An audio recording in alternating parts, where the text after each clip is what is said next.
Assalamualaikum warahmatullahi wabarakatuh. Ikuti dan kunjungi channel YouTube Maulizul Akbar NAD. Subscribe, like, share, komen.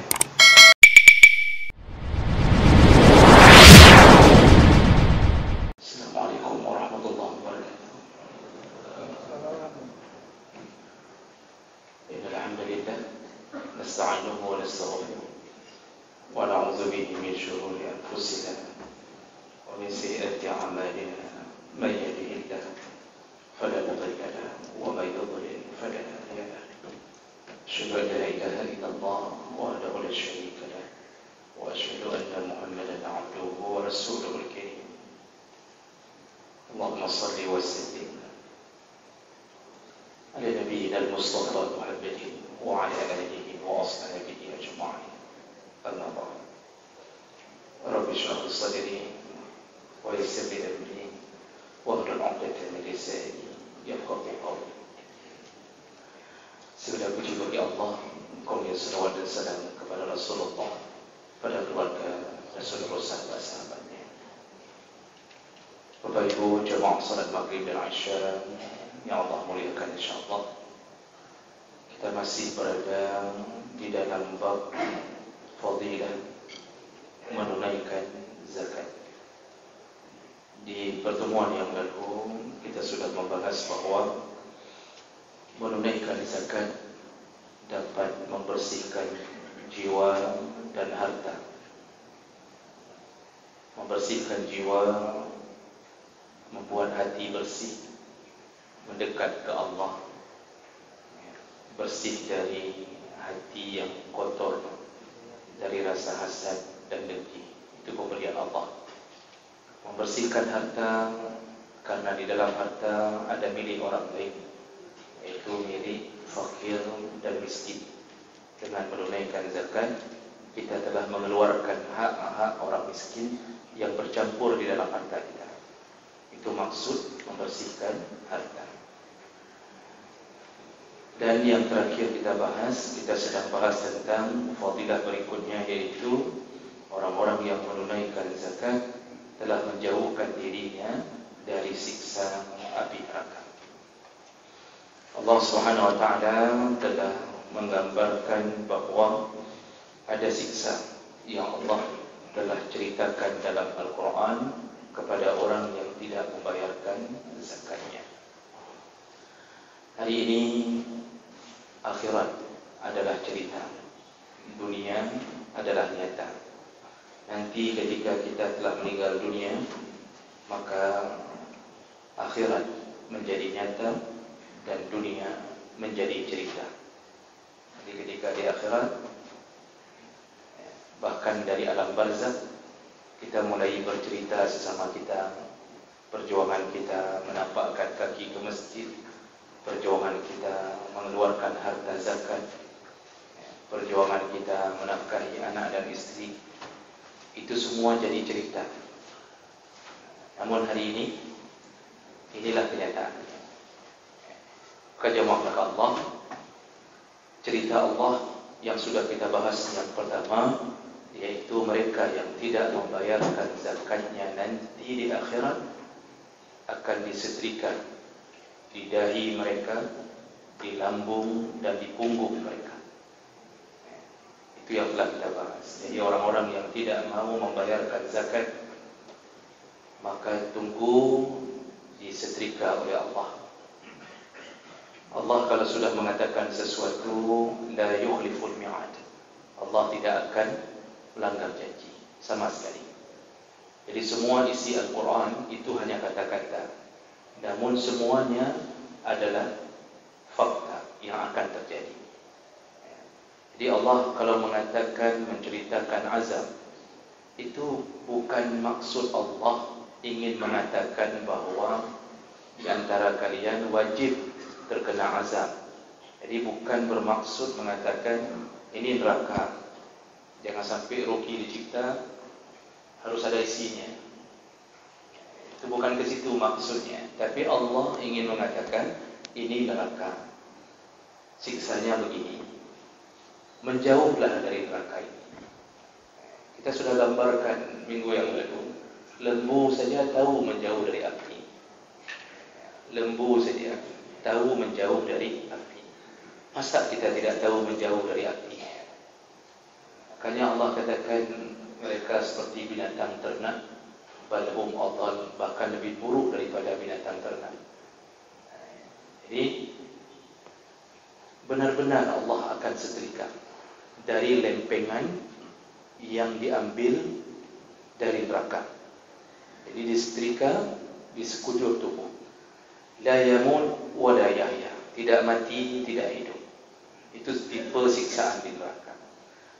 Tapi nanti bagi khusus kaum muslimin yang mukmin, mereka akan mati. Jadi ada hadis dan hadis itu sahih. Yang tidak mati, tidak hidup selama-lama itu orang kafir. La yamutu fiha wa la yahya, itu orang kafir. Jadi baru hampir mati dihidupkan, baru terasa hidup dimatikan, belum mati hidup lagi terus, khalidina fiha abada. Tapi mukmin, ada hadis, saya tidak hafal lagi matanya, tapi saya bisa tunjukkan. Itu ada perkataan Nabi, kita yang berdosa, ini kita yang mukmin kalau meninggal dalam keadaan membawa dosa, macam-macam dosa, ya.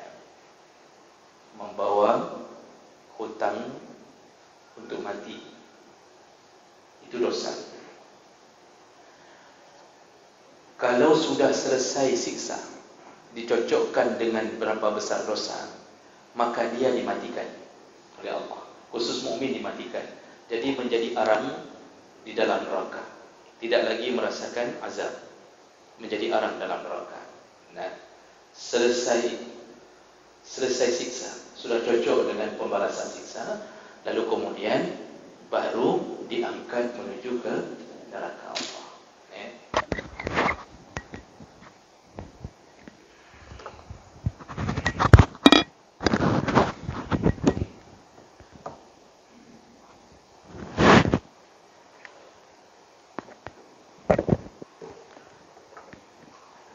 Baik. Namun jangan berfikir, oh begitu ceritanya, berarti bisa diangkat. Kita enggak dapat lagi siksa setelah cocok. Fikirkanlah satu hari sama seperti 1000 tahun. Itu yang harus dipikir. Jadi jangan merasa aman dengan, oh nanti diangkat juga. Jangan merasa aman. Karena tidak sanggup tahan, tidak sanggup menghadapi siksa. Tidak sanggup. Baik, itu siksa pertama bagi orang yang tidak membayar zakat. Kemudian siksa neraka yang kedua bagi orang yang tidak membayar zakat adalah ditusuk dengan besi yang panas dari api neraka. Tadi digosok, kemudian ditusuk. Dan ini berdasarkan hadis riwayat Bukhari dari Al-Ahnaf bin Qais radhiyallahu anhu. Qala kuntu fi nafarin min Quraisy famarra Abu Zar faqala. Kata Al-Ahnaf, saya pernah berada di tengah-tengah kaum Quraisy, lalu kemudian lewatlah Abu Zar Al-Ghifari, dan beliau berkata, apa kata Abu Zar? Basyiril kanizin bikayyin fi dhuhurihim yakhruju min junubihim wa bikayyin fi aqfalihim yakhruju min jibahihim. Kata Abu Zar, kabarkan berita gembira kepada orang yang tidak membayar zakat. Apa kabar gembiranya? Mereka nanti akan ditusuk dengan besi dari punggung mereka tembus ke lambung mereka, dan yang di antara mereka akan ditusuk dari tengkuk mereka tembus ke keningnya ila jibah. Jadi ada yang ditusuk dari punggung belakang tembus ke lambung, ke perut depan. Ada yang ditusuk dari tengkuk, dari belakang lehernya tembus ke keningnya. Jadi bukan tembus ke mulutnya, tembus ke keningnya. Berarti posisinya posisi tusuk, main tusuk mereng. Tusuk tapi ke atas. Subhanallah. Dan ini tentu Abu Zar mengatakannya dari hasil yang dia dengarkan dari Rasulullah. Karena tidak mungkin Abu Zar berani mengatakan yang gaib kecuali dengan pengetahuan yang dia dapat dari Rasulullah sallallahu alaihi wasallam. Dan kemudian ini juga dikuatkan oleh hadis yang lain juga dari Abu Zar. Beliau berkata, "Basyiril kanizin," kabarkan berita gembira. Dan ini maksud kabarkan berita gembira lil ihanah, untuk mengejek, untuk menghinakan. Jadi kasih tahu kabar gembira. Biradfi yuhma alaihi fi nari jahannam. Summa yudha ala halamati sadi ahadihim hatta yakhruju min nughdi katifihi wa yudha ala nufdi katifihi hatta yakhruja min halamati sadihi yatazalzal. Nah, kata Abu Zar, sampaikan berita gembira kepada orang yang menyimpan harta, tidak membayarkan zakatnya, bahwa batu-batu akan dipanaskan di dalam neraka Jahannam, lalu diletakkan di puting dada mereka, sehingga keluar batu itu dari pundak mereka, lalu diletakkan di pundaknya sehingga keluar dari dadanya. Hadis riwayat Bukhari. Dan tubuh mereka yatazalzal, bergetar menahan rasa sakit. Nah, ini tipe penyiksaan kedua bagi orang yang tidak membayar zakat. Nah, coba mereka Allah, kita teringat cerita tentang burung yang Allah utus untuk menjaga Kaabah. Maka Allah menyebutkan bahawa dia membawa batu dari api neraka, hijaratan min sijil, dan batu itu dalam tafsir para ulama mengatakan sebesar kacang hijau, ya, berada di kaki burung yang Allah utus. Burung itu bukan bernama ababil, karena ababil itu maksudnya berombongan. Ya, burung itu tuyur, yaitu burung gereja yang ada yang sekitaran kita, cicim biasa. Allah amankan kaki mereka dari rasa panas, lalu Allah izinkan mereka melempar batu. Kalau baca sirah Nabawiyah, semua sirah menggambarkan itu dengan riwayat-riwayat yang sahih. Itu begitu dilemparkan, tembus dari kepala penunggang kuda dan gajah, ya, sampai ke tanah. Jadi tembus seperti meleleh begitu saja. Semua mati di tempat kecuali Abraha. Nah, silakan baca sirah. Abraha tidak mati di tempat. Abraha membawa luka, berjalan sedikit-sedikit melarikan diri sampai ke Yaman, di negaranya sendiri. Di Yamanlah dia kehabisan segala-galanya. Jadi tubuhnya terkikis sedikit-sedikit. Jadi Allah biarkan dia mati dalam keadaan berada di negaranya. Untuk apa? Ahli tafsir mengatakan itu hikmah. Allah ingin mengatakan kepada penduduk Yaman, lihat hasil dari pemberontakan yang raja kalian lakukan. Dulu kan nggak bisa difoto. Kalau bisa diambil kamera, itu kan bisa difoto, dibuat video, kirim ke Yaman. Karena dulu nggak bisa, Allah kirim betul-betul itu. Jenazah itu Allah kirim betul-betul ke Yaman. Dia matinya di negaranya, dilihat oleh penduduknya. Ini hasil berani menyerang Kaabah. Jadi jemaah mereka Allah Subhanahu wa taala, kalau itu di dunia sudah kita lihat, ya, jadi di dunia sudah kita lihat Allah mengatakan mereka tercampak-campak, ya, seperti dimakan ulat, seperti daun dimakan ulat, tercampak-campak. Ya, maka di akhirat lebih dahsyat. Kenapa? Karena memang tempat asalnya. Ini efek daripada tidak membayar zakat. Kemudian azab ketiga yang Nabi gambarkan dalam hadis bagi orang yang tidak membayar zakat, yaitu an Abi Hurairah radhiyallahu anhu qala Rasulullah sallallahu alaihi wasallam, Rasulullah berkata, man atahu Allahu malan, barang siapa yang Allah berikan harta untuknya.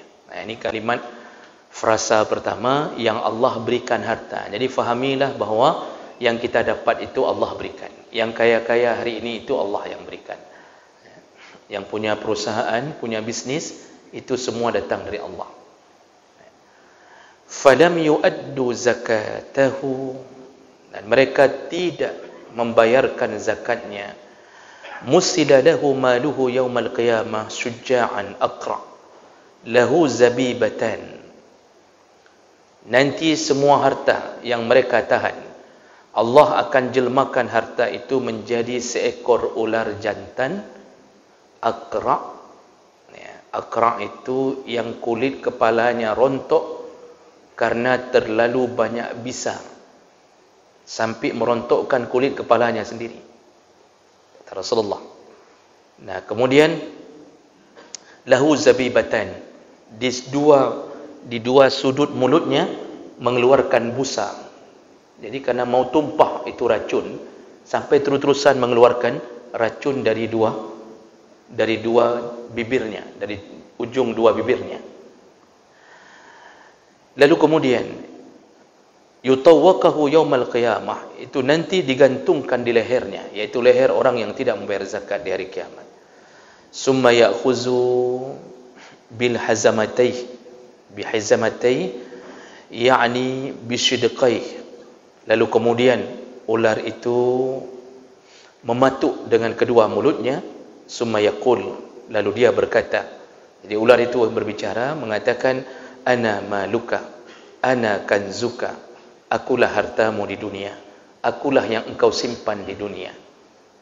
Summa tala, lalu ular itu membaca ayat Allah, la yahsabanna alladhina yabkhaluna bima atahumullah min fadlihi yaumal qiyamah. Janganlah mereka mengira orang-orang yang menyimpan harta itu baik untuk mereka, tapi buruk untuk mereka. Sayutawwaquna ma bakhilu bihi yaumal qiyamah. Semua harta yang hari ini ditunda zakatnya, tidak dibayarkan, digantungkan di lehernya di hari kiamat. Maksud digantung rupanya bukan lagi berbentuk harta, bukan lagi berbentuk emas, bukan lagi berbentuk rupiah, tapi berbentuk ular. Dan ular itu suja' al-aqra, ular yang besar, jantan, dan penuh dengan racun. Inilah yang terjadi nanti di hari kiamat. Hadis riwayat Bukhari Muslim. Dalam lafaz yang lain, dalam hadis Bukhari, dalam hadis Muslim, Rasulullah berkata, wala sahibi kanzin la yaf'alu fihi haqqah illa jaa kanzuh yaumal qiyamah suja'an aqra. Semua yang menyimpan harta akan didatangi oleh seekor ular suja' aqra, yattabi'ahu, yang mengikutinya, fatihan fahu, dia membuka mulutnya, fa iza atahu farra minhu. Setiap kali ular itu datang, orang yang tidak bayar zakat ini mencoba untuk melarikan diri. Fayunadihi, lalu ular itu memanggil orang ini. Dia berkata, khuz kanzakal ladzi khabba'tahu. Kata dia, ambillah, ini hartamu yang dulu engkau simpan, ambillah, katanya. Jadi ular itu mengejar-ngejar, terus mengejarnya sambil mengatakan kalimat ini, fa'ana anhu ghaniyun fa iza ra'a alla budda minhu salaka yadahu fi fihi fayaqdamaha fadamal fayha. Lalu kemudian Rasulullah sallallahu alaihi wasallam berkata, di saat itu pemilik harta tidak bisa menghindar darinya, dan dia memasukkan tangannya ke dalam mulut ular tersebut, maka ular tersebut memakan tangannya sebagaimana binatang jantan memakan makanannya. Jadi dimakan sedikit-sedikit, dimulai dari tangannya. Hadis riwayat Muslim. Nah, jemaah belaka Allah, ini metode siksa yang ketiga. Dan yang terakhir yang pernah yang ada di dalam dalil metode siksa bagi orang yang tidak bayar zakat adalah dia diamuk dan diseruduk oleh binatang ternak yang dia tidak keluarkan zakatnya. Nah, ini tentu zakat binatang. Nah, dalam zakat binatang kan ada 3 binatang yang disuruh zakat, yaitu unta, sapi, dan kambing. Ini yang binatang ini yang disuruh bayar zakat. Dan hitungannya telah diajarkan dalam fikih. Setiap 5 unta mengeluarkan seekor anak kambing. Setiap 30 ekor sapi mengeluarkan dimulai dari seekor anak sapi, dan seterusnya. Kambing dimulai dari 40 ekor. Itu disuruh bayar zakat. Nah, kemudian orang ini rupanya tidak mengeluarkan zakat. Ya, mungkin dulu kita waktu SD diceritakan tentang cerita Sa'labah Al-Hatim yang punya binatang peliharaan kemudian lupa membayar zakat. Apa yang terjadi pada mereka? Dalam hadis riwayat Bukhari Muslim disebutkan satu peristiwa akan terjadi di hari kiamat bagi mereka yang punya bisnis memelihara binatang sudah mencapai nisab, tapi tidak mengeluarkan zakatnya. Jadi zakat kalau pada binatang tidak berbentuk uang, tapi yang disuruh keluarkan binatangnya langsung. Disuruh berikan zakat melalui binatangnya langsung. Jadi tidak ada zakat kecuali pada 3 binatang ini. Yang pelihara bebek, 1000 ekor bebek, itu tidak ada zakat pada bebeknya. Yang pelihara 1000 ekor ayam, tidak ada zakat pada ayamnya. Yang bisnis apapun binatang, itu tidak ada zakat pada fisik binatangnya kecuali 3 binatang tadi. Jadi yang lain itu dizakatkan kepada zakat perniagaan kalau sudah diperdagangkan. Jadi yang pelihara 1000 ekor bebek tadi, yang dilihat hasil daripada penjualan, dan kembali ke zakat perdagangan. Berarti kalau nisabnya mencapai 85 gram emas, dan itu hitungan dengan emas murni, maka dia telah wajib, setelah menunggu haul 1 tahun, maka wajib mengeluarkan 2,5%. Jemaah melakukan Allah Subhanahu wa taala. Rasulullah sallallahu alaihi wasallam menggambarkan, hadis ini dari Abi Zar. Abi Zar berkata, intahaitu, ini hadis panjang, saya bacakan saja terjemah, menyingkat waktu. Dari Abu Zar radhiyallahu anhu, dia berkata, aku datang menemui Rasulullah sallallahu alaihi wasallam yang sedang berada di bawah lindungan Ka'bah atau naungan Ka'bah. Beliau berkata, merekalah orang-orang yang paling merugi. Demi Tuhan pemilik Ka'bah, merekalah orang-orang yang paling merugi. Beliau mengucapkannya sampai 3 kali, kata Abu Zar. Lalu Abu Zar berkata, aku menjadi sedih. Lalu aku menarik nafas, dan lalu aku berkata, siapa mereka ya Rasulullah? Demi ayah dan ibuku yang menjadi tebusannya, tolong kasih tahu siapa mereka ya Rasulullah. Maksudnya siapa yang engkau ulang-ulang orang yang paling merugi? Lalu kemudian Rasulullah menjawab, mereka adalah orang-orang yang Allah beri banyak harta, kecuali yang menyedekahkannya kepada hamba Allah yang begini dan begini. Jadi Rasulullah ingin mengatakan dulu bahwa yang merugi itu yang paling banyak harta, kecuali mereka yang mengeluarkan jatah hartanya untuk fulan, artinya orang-orang yang diberikan hak wajib mengeluarkan, menerimanya. Nah, kemudian Rasulullah menyambung dengan mengatakan, namun sangat sedikit mereka itu. Maksudnya sangat sedikit orang-orang yang mau mengeluarkan hartanya. Tidaklah seseorang lelaki mati lalu meninggalkan kambing atau unta atau sapi yang ia tidak keluarkan zakatnya, melainkan hewan-hewan itu akan datang kepadanya pada hari kiamat dalam bentuk yang sangat besar dan sangat gemuk. Jadi Rasulullah menggambarkan dulu nanti sistem penyiksaan itu, semua binatang itu dirubah menjadi binatang-binatang raksasa. Nah, jadi kita dibuat rasa takut yang berlebihan, dengan bentuk saja sudah menjadi sumber siksaan. Hadis-hadis Nabi menyebutkan orang-orang yang menjadi penghuni neraka itu dibesarkan Allah tubuhnya, tapi binatang ini datang lebih besar lagi dari mereka. Rasulullah mengatakan penduduk neraka itu satu giginya dalam hadis Nabi itu sebesar gunung Uhud. Penduduk neraka satu giginya sebesar gunung Uhud. Kita punya 32 gigi. Jangan bilang yang sudah ompong enggak cukup, nanti dicukupkan lagi. 32 gigi, bayangkan 32 gunung Uhud berjejer menjadi penghias wajah. Bisa bayangkan betapa besarnya penduduk neraka. Dan bisa bayangkan betapa besarnya neraka. Semua dibesarkan Allah. Tapi neraka belum cukup. Sampai neraka bertanya, fahal mim mazid? Ada lagi ya Allah? Netik aja kena. Nalom. Lemparkan ke sini ya Allah. Ada lagi? Itu sudah menjadi raksasa. Tapi neraka belum terpenuhi. Makanya dalam hadis disebutkan, yu'ta bi jahannam ma'a alfi zimam. Ma'a sab'atu alafi zimam. Sab'atu alfi zimam. Neraka itu ditarik dengan 70,000 rantai. Wa fi kulli zimam, dan di setiap rantai 70,000 malaikat. 70,000 malaikat. Di setiap rantai 70,000 malaikat.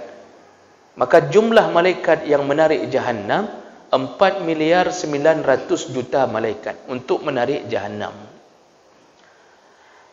Jadi jemaah mereka Allah, binatang-binatang yang tidak dizakatkan dibesarkan oleh Allah. Lalu kemudian Rasulullah menyambung, lalu mereka menginjak-injak pemiliknya dengan kukunya dan menanduk pemiliknya dengan tanduknya, hingga Allah memutuskan perkara di antara manusia. Kemudian hewan yang paling depan menginjaknya kembali. Begitu pula hewan yang paling belakang berlalu, dan begitulah seterusnya. Jadi berbulak-balik. Makanya dia diamuk oleh binatangnya sendiri. Diamuk oleh binatang peliharaannya sendiri. Hadis riwayat Bukhari Muslim, ditambah dengan riwayat Ahmad. Maka jemaah mereka Allah Subhanahu Wa Taala, inilah 4 metode yang kita dapatkan dalil tentang penyiksaan di dalam neraka Allah bagi mereka yang tidak membayarkan zakatnya. Subhanakallahumma bihamdik, asyhadu an la ilaha illa anta, astaghfiruka wa atubu ilaik. Wassalamualaikum warahmatullahi wabarakatuh.